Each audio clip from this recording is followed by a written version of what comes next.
ఓం శ్రీ గురుభ్యో నమః.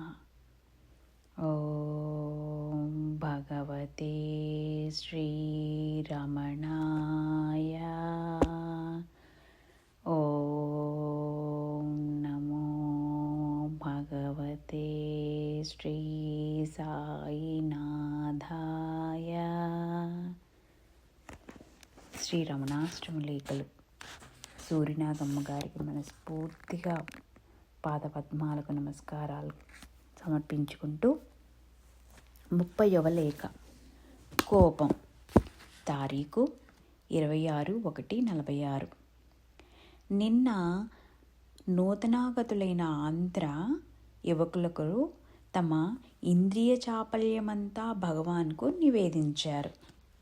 అంతా మనస్సేనయ్యా, దాన్ని బాగు చేసుకో అంటే, అది సరే స్వామి, ఎంత తగ్గించుకుందామన్నా ఈ కోపం ఉందే మళ్ళీ మళ్ళీ వస్తున్నది, ఏం చేసేదన్నాడా అమాయకుడు.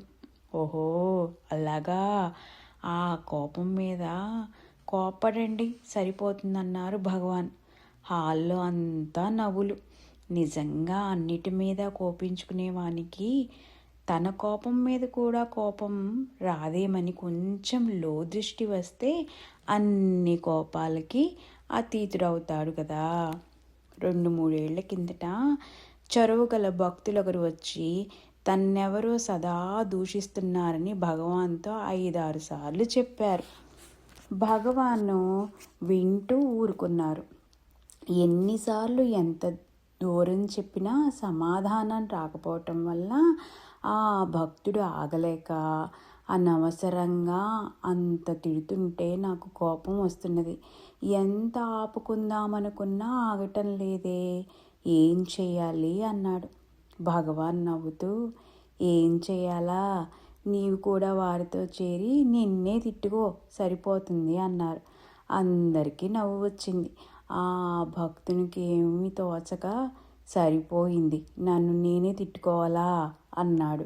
అవునయ్యా, నీ శరీరాన్ని కదా వారు దూషించేది. కోపతాపములకు నిలయమైన ఈ శరీరం కంటే మనకు శత్రువులెవరు? దీన్ని స్వతహా మనమే ద్వేషింపవలసి ఉంది. మనం అట్లా చేయక ఏమరి ఉన్నప్పుడు ఎవరైనా దూషిస్తే మనల్ని ప్రబోధిస్తున్నారని అనుకుని అప్పుడైనా తెలివి తెచ్చుకుని మనం కూడా వారితో చేరి దీన్ని నిందించి నీరసించాలి కానీ ఎదురు తిడితే ఏం లాభం? అలా దూషించే వారిని మిత్రులుగా భావించాలి. వారి మధ్యన ఉంటేనే కదా మనకు మేలు.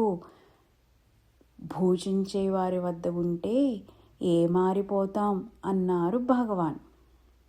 1924 జూన్లో ఆశ్రమంలో దొంగలు ప్రవేశించి భక్తులను బాదుటయ్యే కాక భగవానులను తొడ మీద కొట్టి పారిపోయిన తర్వాత ఒకరి దెబ్బలొకరు చెప్పుకునేటప్పుడు భక్తులంతా భగవాన్ని కూడా కొట్టారే దుర్మార్గులని అంటే, భగవాన్ నవ్వుతూ, ఓహో మీరంతా పూలతో పూజిస్తే వారు కర్రతో పూజించారు, అది పూజే.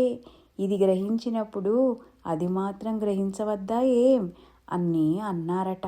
వారి బోధ ఆచరణ రూపంగా ఉంటుందనుటకు ఇది నిదర్శనమే కదా. నిజంగా సూర్యనాగమ్మ గారికి మనస్ఫూర్తిగా పాదపద్మాలకు నమస్కరించుకుందాం. ఓం నమో భగవతే శ్రీరమణాయ.